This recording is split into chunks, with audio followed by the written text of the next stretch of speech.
Are you confused about the IEP process? You're not alone. But guess what? There's a simple secret to unlocking the support your child needs. Hi, everyone. Today I wanted to address a question that might be on the minds of many parents.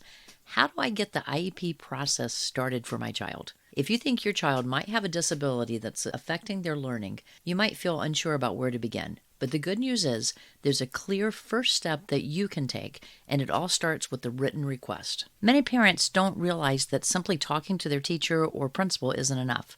To officially begin the IEP process, you need to submit a written request to the school principal, and this can be done through a letter or email. The key to your request is making your concerns clear. Here's what you need to include: the date. This helps keep a timeline of events. A description of your concerns. Be specific about what you're observing in your child's learning. Are they struggling to read? Are they having trouble keeping up with their classwork? And you want to have a request for special education testing. Clearly state that you'd like to have your child evaluated to see if they qualify for special education services. For your records, always keep a copy of the request you send to the principal. It's important to know that schools have a legal obligation called child find. This means they're required to identify children who might need extra support. So ideally, the school should be looking out for students who are struggling and suggest testing them themselves. No matter what, testing cannot be done without your consent as the parent.